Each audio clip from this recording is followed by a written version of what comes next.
What's going on, y'all? It's your boy Jiggy. I'm FB, and this is how we did the #1 song in New York. Cash, Cobain, and Bass Swags for sure. Facts. I'll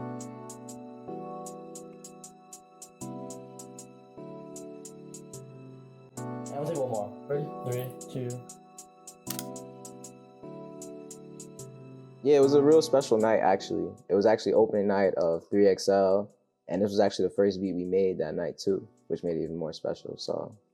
Facts. I remember walking in, seeing everybody, and it was like a crossover episode. Came straight to the studio. Jiggy was in here. And within like 5 minutes, we had like 1 million people behind us watching us, and that's when we knew we had to lock in and shit. Hell yeah.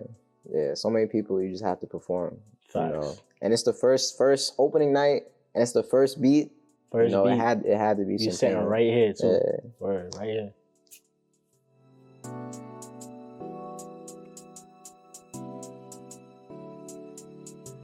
All right, so I'm gonna show y'all how I did my part on Fisherrr. I started with these chords, simple chord progression, the typical sexy chord progression. I had these really light keys that went like this. Had a nice common tone on the first two, and on the back 3 and 4, I had a nice common tone as well. And it was already super full. The chords were like kind of filled the space as much as I needed to. And it was super simple, and that's how I like all my beats to feel. Super simple and light. Jiggy had kind of laid down those chords, and it left a lot of room. Once I heard it, I already knew what I wanted to do with the drums.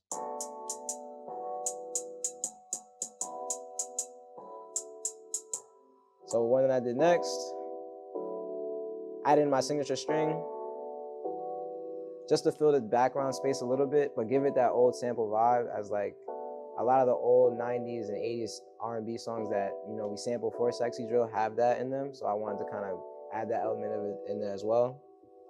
The legendary second half of the beat, that was done in post. Shout out Cash, shout out Big. That's basically about it. Once the drums was laid down, we had like the foundation already, and we just went from there. That's how Fisherrr came about.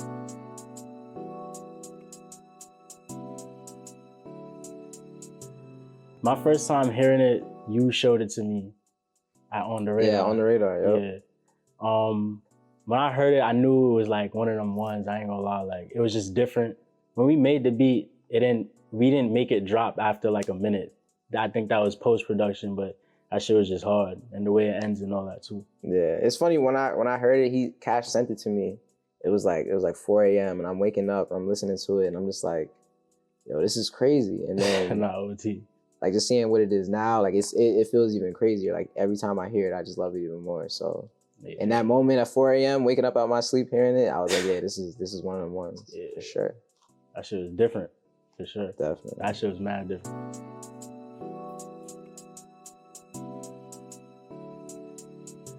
He brings so much, but he allows you to like bring what you have to the table too. He's easy to work with. He has a clear vision and direction of what he wants to do, and honestly, every time we've been in the studio, we've just made like history, you know, each time. So for me, like with even this song and the other songs we got and all that, Cash is a very creative person, and we creative as well. So it allows, like, working with him, it allows us to like really branch off and explore everything that we could do, whether it be through like making a crazy mel or like some fire drums, just doing different shit, or trying shit, flipping a crazy sample. Word. Like, you never know what we're gonna do when we're all in the studio together. Action. When Kai Cenat played it on his live stream, I think at the time of the live, it was like #3. And then like the stream ended, and I woke up that Saturday and it was just #1. I remember that shit. Son. That shit was wacky, I ain't gonna lie. But for me, it was a fire thing to see. Like, it's not really so surprising because it's like we worked so hard for that. Yeah. And the song is definitely that level to where it would be played like that. It's catchy. It's for the people.